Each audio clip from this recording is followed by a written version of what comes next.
നമസ്കാരം. ഭരതത്തിന്റെ പുതിയൊരു അധ്യായത്തിലേക്ക് ഏവർക്കും സ്വാഗതം. നമ്മൾ ജനിച്ച കുലത്തിന് ഒരു ദേവതയുണ്ടോ? ആ ഊർജം നമ്മളെ സംരക്ഷിക്കുന്നുണ്ടോ? എന്താണ് കുലദേവതാ സങ്കല്പത്തിന് പിന്നിലുള്ള യാഥാർത്ഥ്യം? ഈ വിഷയത്തെക്കുറിച്ച് ഗുരുജിയുടെ അഭിപ്രായം ചോദിക്കാം. നമസ്തേ ഗുരുജി. നമസ്തേ. ഗുരുജി, ഈ കുലദേവത പരദേവത എന്നൊക്കെ പറയുന്നത് ശരിക്കും നമ്മുടെ DNA എന്തെങ്കിലും ബന്ധമുണ്ടോ? ഉണ്ട്. നമ്മുടെ ഇന്നത്തെ ജീവിതം എന്ന് പറയുന്നത് ഈ മെറ്റീരിയൽ കോമ്പിനേഷൻ എന്ന് പറയുന്നത് 100% ഈ പ്രപഞ്ചത്തിൽ നിൽക്കുന്ന പല ഡയമെൻഷനുകളുടെ ഒരു കണ്ടൻസേഷനാണ്. ഇപ്പോൾ ആയുർവേദത്തിൽ പറയുന്നില്ലേ ത്രിദോഷങ്ങൾ. പലരും ദോഷം എന്ന് പറഞ്ഞാൽ എന്തോ കുറവ് എന്നാണ്. അങ്ങനെയല്ല.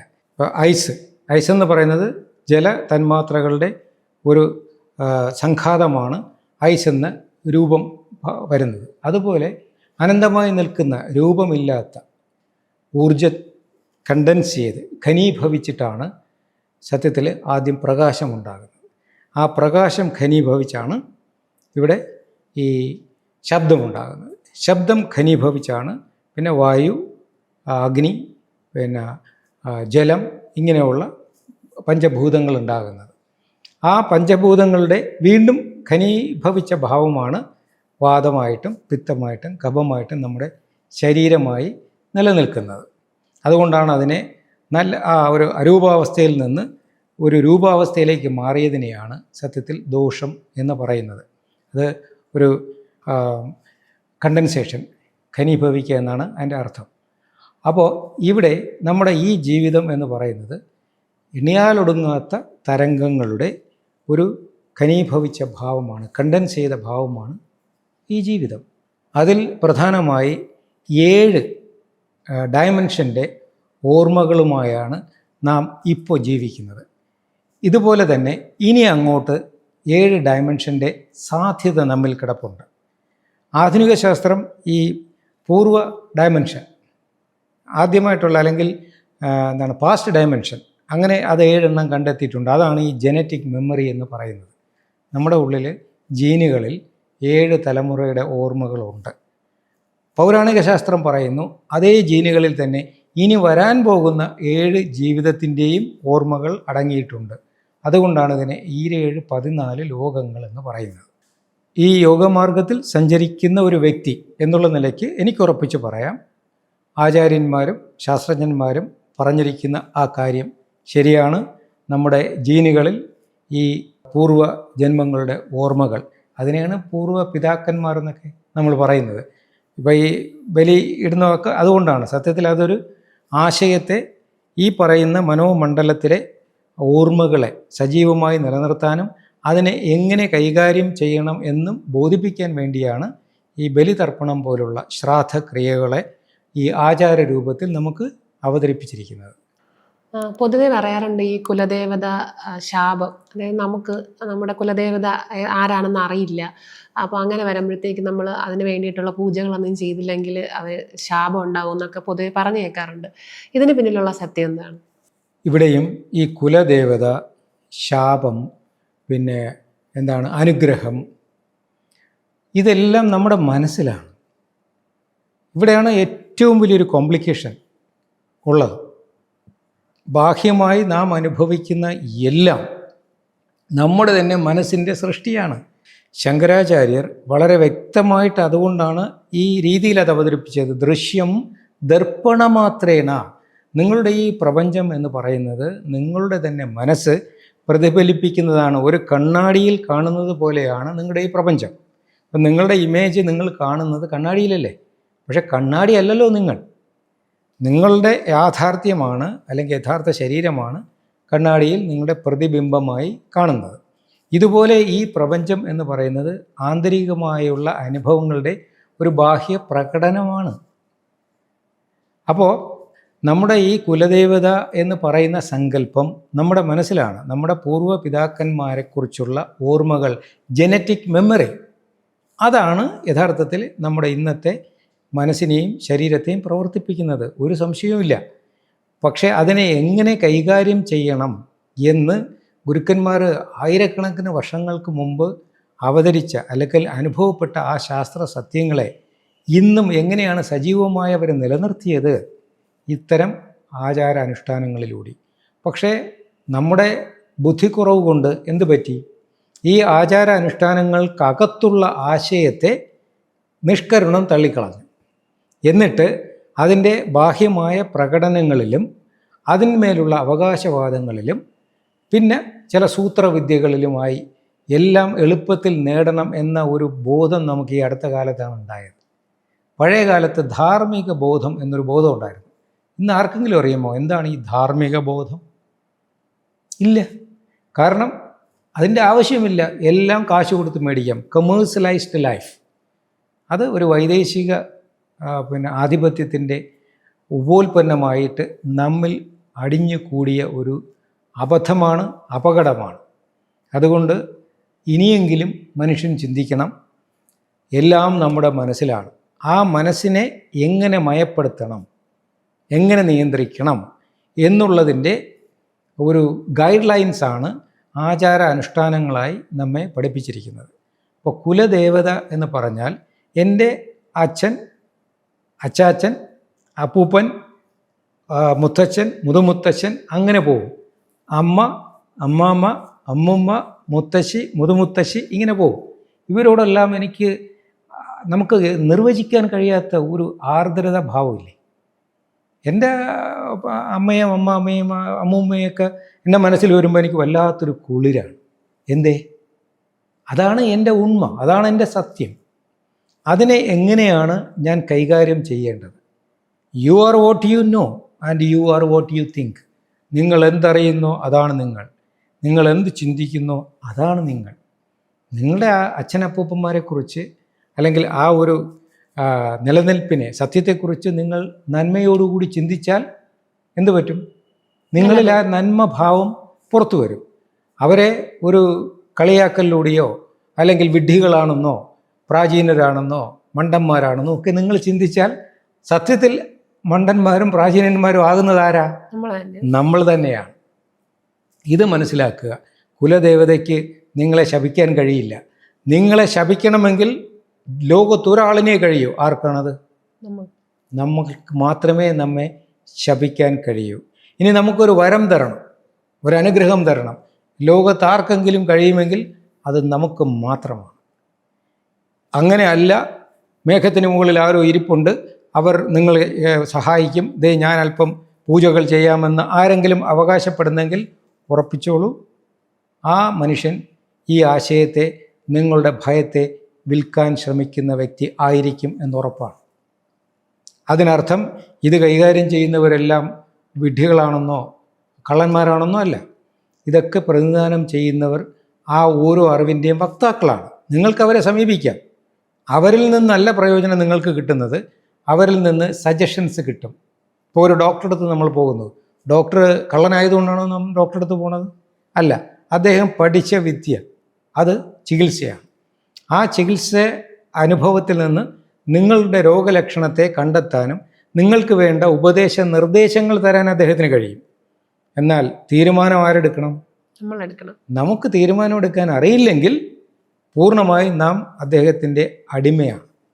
തീരുമാനമെടുക്കാനുള്ള അറിവും ശക്തിയും നമുക്കുണ്ടെങ്കിൽ അദ്ദേഹം നമുക്കൊരു സോഴ്സ് മാത്രമാണ്, ഒരു ഉറവിടമാണ്.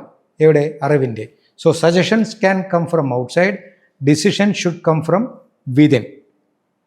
ആ ഡിസിഷൻ, തീരുമാനമെടുക്കാനുള്ള അറിവും ബലവും ആർജിക്കുക എന്നുള്ളത് ഓരോ വ്യക്തിയുടെയും ഉത്തരവാദിത്വമാണ്. അതിനെയാണ് ധർമ്മബോധം എന്ന് പറയുന്നത്. നമ്മുടെ ഉള്ളിൽ ഒരു പ്രപഞ്ച നിയമമുണ്ട്. അത് അകവും പുറവും ഒരുപോലെയാണ്. പക്ഷെ പുറത്തുള്ളത് അറിയണമെങ്കിൽ ആദ്യം അകത്തുള്ളത് അറിയണം. ആ ആന്തരിക അറിവിനെയാണ് തിരിച്ചറിവെന്നും അവബോധമെന്നും ആത്മജ്ഞാനമെന്നൊക്കെ പറയുന്നത്. എന്ത് പറയുന്നു? നിർഭാഗ്യവശാൽ ഈ അവബോധം, തിരിച്ചറിവ്, ധർമ്മബോധം, ആത്മജ്ഞാനം എന്നൊക്കെ പറയുന്നത് വെള്ളക്കാരൻ പറഞ്ഞു പഠിപ്പിച്ചു നമ്മെ. എന്ത്? ഇതെല്ലാം പ്രാചീനമായ മണ്ടത്തരങ്ങളാണ്, അതിന് ശാസ്ത്രീയമായ ഒരു അടിത്തറയുമില്ല എന്ന് പറഞ്ഞപ്പോൾ എന്തു പറ്റി? അതിൻ്റെ പിന്നാലെ പാഞ്ഞ സമൂഹം എന്തും കിട്ടുന്നതെന്തും വിൽക്കാം. ഞാൻ വിൽക്കാൻ ശ്രമിക്കുമ്പോൾ ഒരാൾ ചിലപ്പോൾ അത് വാങ്ങാൻ നിർബന്ധിതമാകും. അയാൾ എന്തു ചെയ്യും? അയാളുടെ കയ്യിലുള്ളത് തന്ത്രപൂർവ്വം എനിക്ക് വിൽക്കാൻ ശ്രമിക്കില്ലേ? അപ്പോൾ എന്തു പറ്റി? ഈ സമൂഹം മുഴുവൻ, ഈ ലോക സമൂഹം ഇത്തരം ഒരു കൊടുക്കൽ വാങ്ങലുകളിലായി അമർന്നുപോയി. അതൊരു തരം അധമ ജീവിതമാണ്. ശരിയല്ലേ? ഇപ്പോൾ ഈ ലോകത്ത് നടക്കുന്ന ആവശ്യമില്ലാത്ത തർക്കങ്ങളും അവകാശവാദങ്ങളും യുദ്ധങ്ങളുമൊക്കെ നോക്കിയാൽ ചിലപ്പോൾ വെറുതെ ഇരിക്കുമ്പോൾ തോന്നില്ലേ, എന്തിനാണ് ഇവന്മാർക്കൊക്കെ എന്ത് പറ്റി എന്നൊരു തോന്നൽ വരില്ലേ? ഇതെല്ലാം ഈ തരം അറിവുകളെ ആചാര്യന്മാർ, പൗരാണിക ആചാര്യന്മാർ ശരിക്കും ദയാപൂർവം സന്തോഷപൂർവ്വം നമുക്ക് തന്ന അറിവുകളെ ഇങ്ങനെ തെറ്റായി വ്യാഖ്യാനിച്ചതുകൊണ്ടാണ്. അതുകൊണ്ട് കുലദേവത കുടികൊള്ളുന്നത് ഓരോരുത്തരുടെയും മനസ്സിലാണ്. അത് ഏതെങ്കിലും ഒരു ക്ഷേത്രത്തിൽ മാത്രമേ ഉള്ളൂ, അല്ലെങ്കിൽ ഏതെങ്കിലും ഒരു പള്ളിയിലേ ഉള്ളൂ, അല്ലെങ്കിൽ ഏതെങ്കിലും ഒരു കേന്ദ്രത്തിലേ ഉള്ളൂ എന്ന് പറയുന്നത് പരിമിതമായ അറിവാണ്. അവനവൻ്റെ മനസ്സ് തന്നെയാണ് ഏറ്റവും വലിയ ക്ഷേത്രം, ഏറ്റവും വലിയ ആരാധനാ കേന്ദ്രം, ഏറ്റവും വലിയ വിവര ശേഖരണ കേന്ദ്രം, ലൈബ്രറി. അതും നമ്മുടെ മനസ്സാണ്.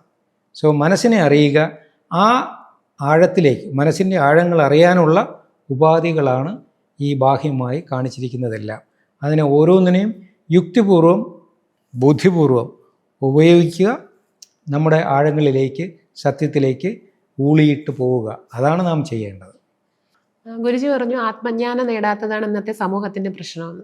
ശരിക്കും സാധാരണക്കാരനായ ഒരാൾക്ക് ഈ ആത്മജ്ഞാനം ലഭിക്കാനായിട്ട് എന്താണ് വഴി? എല്ലാവർക്കും ഒരു ഗുരുവിൽ നിന്നൊരു ശിക്ഷണമൊന്നും കിട്ടണമെന്നില്ലല്ലോ. അപ്പോൾ എങ്ങനെ നമ്മൾ നമ്മളെ കണ്ടെത്തും? ശാസ്ത്രീയമായ പ്രാർത്ഥനയാണ് ധ്യാനം. പ്രാർത്ഥനകളില്ലാതിരുന്ന ഏത് കുടുംബം ഉണ്ടായിരുന്നു പണ്ട്? ഭാരത പൈതൃകം എന്ന് പറയുന്നത് രാവിലെയും വൈകിട്ടും അതൊരു ആചാരപരമായി മുതിർന്ന ഒരാൾ വിളക്ക് വെക്കും, കുട്ടികളെല്ലാം ആ വിളക്കിൻ്റെ മുമ്പിലിരുന്ന് നാമം ജപിക്കും. സത്യത്തിൽ ഈ ഒരു ആചാരം നിലനിർത്തിയിരുന്നത് തറയിലിരുന്ന് അവനവനിലേക്ക് നോക്കാനുള്ള ഒരു അവസരമാണ് കുട്ടിയിലേ കൊടുത്തിരുന്നത്. എന്നിട്ട് കുറച്ച് കഴിയുമ്പോൾ, ബുദ്ധി വളരുമ്പോൾ, എന്തിന് ഞാൻ തറയിലിരിക്കുന്നു, എന്തിന് ഞാനിത് ജപിക്കുന്നു എന്ന് ചിന്തിക്കാനുള്ളൊരവസരം കിട്ടിയവന്. പിന്നെ ഈ ആർദ്രമായ ഒരു ഭാവവും കൂടി അതിനുണ്ട്. ഞാൻ ആദ്യം ഇരുന്നത് എൻ്റെ അമ്മയുടെ മടിയിലാണ് നാമം ജപിക്കാനിരുന്നത്. ഇന്നും എനിക്കൊരു കുളിര് ഏകുന്നൊരു അനുഭവമാണ് അത് ഓർക്കുമ്പോൾ. എൻ്റെ അമ്മ എൻ്റെ മനസ്സിലാണ് ജീവിക്കുന്നത്. ചില സമയത്ത് അമ്മാമ്മയുടെ മടിയിലിരുന്നതും എനിക്ക് ഓർമ്മയുണ്ട്. അപ്പോൾ എൻ്റെ കൊച്ചു കൈ ഇങ്ങനെ പിടിച്ച് ചേർത്ത് വെച്ചിട്ട് രാമ രാമ രാമ രാമ രാമ രാമ ബാഹ്യമ ഇന്നും എനിക്കത് ഓർമ്മയുണ്ട്. അമ്മ ജപിക്കുന്നത് ഒരു ചെറിയ താളത്തിൽ. എന്തോ ഒരു രസമാണത്. അപ്പോൾ ആ ഓർമ്മ എവിടെയാണ്? എൻ്റെ മനസ്സിലാണ്. ഭാവിയിൽ കോളേജിലൊക്കെ എത്തിയപ്പോൾ ഇതെല്ലാം അന്ധവിശ്വാസങ്ങളാണ്, അനാചാരങ്ങളാണ് എന്ന് ചിന്തിച്ചു. അത് അവിടെ എനിക്കൊരവസരം കിട്ടി. എന്നാൽ കുറച്ചുകൂടെ കഴിഞ്ഞ് ജീവിതത്തിൻ്റെ യാഥാർത്ഥ്യങ്ങളുമായി, കൈപ്പേറിയ യാഥാർത്ഥ്യങ്ങളുമായി മുഖാമുഖം വന്നപ്പോൾ എനിക്ക് എന്നിലേക്ക് ഒതുങ്ങി നിൽക്കണം, എപ്പോഴും ബാഹ്യമായി തളരുമ്പോൾ എനിക്ക് എൻ്റെ വീട്ടിലേക്ക് ഒന്ന് സ്വസ്ഥമായി ഒന്ന് മയങ്ങണമെന്ന് തോന്നുമ്പോൾ അവിടെ ഈ അമ്മയുടെ മടിയിൽ നിന്ന് ജപിച്ച രാമനാമങ്ങൾ ആർദ്രമായ ഒരു കുളിരായി നമുക്ക് അനുഭവപ്പെടും. മനസ്സിലായില്ലേ? അതാണ് പ്രാർത്ഥന. പ്രാണനെ അർത്ഥിക്കുക എന്ന് പറഞ്ഞാൽ, അർത്ഥിക്കുക വെച്ചാൽ നേടുക. നമുക്ക് അവകാശപ്പെട്ടതാണ്, അത് ബലം പിടിച്ച് നേടേണ്ടതല്ല. പ്രകൃതിയിൽ അതുണ്ട്. അതിനെ ഉപാധികളില്ലാതെ നേടുന്നതിനെയാണ് അർത്ഥന എന്ന് പറയുന്നത്. പ്രാണനെ അർത്ഥിക്കുന്ന പ്രക്രിയയാണ് പ്രാണാർത്ഥന അഥവാ പ്രാർത്ഥന. അതെങ്കിലും ആദ്യം ചെയ്യാൻ പഠിക്കുക. തറയിലിങ്ങനെ ചമ്രം പടഞ്ഞിരിക്കുമ്പോൾ ശരീരം ഒരു പിരമിഡ് രൂപം ആർജിക്കുന്നത് കാണാം. ശ്രദ്ധിച്ചിട്ടുണ്ടോ? അതിനെ സത്യത്തിൽ ഈ സിമെട്രി എന്ന് പറയും. സിമെട്രിക്കലാക്കുമ്പോൾ ഊർജ തരംഗങ്ങളുടെ ഒരു റൊട്ടേഷൻ നമുക്ക് അനുഭവപ്പെടും. അത് യുക്തിപൂർവ്വം അങ്ങനെ തെളിയിക്കാനൊന്നും പറ്റില്ല, പക്ഷേ നമുക്കത് അനുഭവപ്പെടും. ഇതിനെ കുറച്ചുകൂടി ആഴത്തിൽ പഠിച്ചിട്ടാണ് ഇപ്പോൾ വെസ്റ്റിൽ ഒരു ഓൾട്ടർനേറ്റീവ് മെത്തേഡായിട്ട് പിരമിഡ് തെറാപ്പി എന്ന ഒരു ചികിത്സാ ശാഖ വരുന്നുണ്ട്. പിന്നെ ഈ ആധുനിക ബുദ്ധിജീവികൾ എന്ന് അവകാശപ്പെടുന്നവർ ഇതെന്തിനേയും എതിർക്കുന്നുണ്ട്. ഇവിടെ എന്തും, അതായത് മനസ്സിൻ്റെയും ശരീരത്തിൻ്റെയും എന്ത് പ്രശ്നങ്ങളും മരുന്ന് കൊണ്ട് തന്നെ നേരിടാം എന്ന ഒരു വ്യാജ അവതരണം, ഒരു ഫോൾസ് നറേഷൻ ഇവിടെ ഇല്ലേ? ഉണ്ട്. എന്തിനാണത്? സമൂഹം എപ്പോഴും ഒരു വലിയ സോഴ്സാണ്. അതൊരു ഉപഭോക്തൃ സമൂഹമാകണം. എന്നാൽ മാത്രമേ ഈ മൾട്ടി ബില്യൺ പ്രോജക്റ്റുകൾ, ഈ ഫാർമസ്യൂട്ടിക്കൽ ഇൻഡസ്ട്രി എന്ന് പറയുന്നത് ചെറിയ കാര്യമല്ല. അതൊരു ഗ്ലോബൽ ബിസിനസ് സംരംഭമാണ്. അപ്പോൾ അവരുടെ നിയന്ത്രണത്തിലാണ് ഇപ്പോൾ മനുഷ്യൻ എങ്ങനെ ചിന്തിക്കണമെന്ന് പോലും തീരുമാനിക്കപ്പെടുന്നത്. അപ്പോൾ അതുകൊണ്ട് ശരി, സമൂഹത്തെ അങ്ങനെ തന്നെ വിടുക. വ്യക്തികേന്ദ്രീകൃതമായ ചില ചിട്ടകൾ നമുക്ക് ചെയ്യാമല്ലോ. ഈ ചോദ്യത്തിൻ്റെ ഉത്തരം ഒരു 24 മിനിറ്റെങ്കിലും 60 നാഴിക ചേരുന്നതാണ് ഒരു ദിവസം. അതിൽ ഒരു നാഴിക 24 മിനിറ്റ് നിങ്ങൾ തറയിൽ ചെറിയൊരു മാറ്റോ മറ്റോ ഇട്ടിട്ട് അതിൽ വെറുതെ ഇരിക്കുക, കണ്ണടച്ച് ഉള്ളിലേക്ക് നോക്കുക. എന്തെങ്കിലും കേൾക്കാൻ ചെറിയ മന്ത്രങ്ങളോ ജപങ്ങളോ ഉറച്ച് ജപിച്ചിട്ട് കാര്യമില്ല. അത് നിങ്ങൾക്ക് ഏതെങ്കിലും നിങ്ങളുടെ ടേപ്പ് റെക്കോർഡറിലോ ഫോണിലോ നിങ്ങൾക്ക് കേൾക്കാവുന്ന ശബ്ദത്തിൽ, അത് നിങ്ങളുടെ പ്രാർത്ഥന നാട്ടുകാർക്ക് ബാധ്യതയാകാതെയും കൂടെ സൂക്ഷിക്കണം. ഇവിടെ കണ്ടില്ലേ ക്ഷേത്രങ്ങൾ എന്തൊക്കെ അക്രമങ്ങളാണ് കാണിക്കുന്നത്.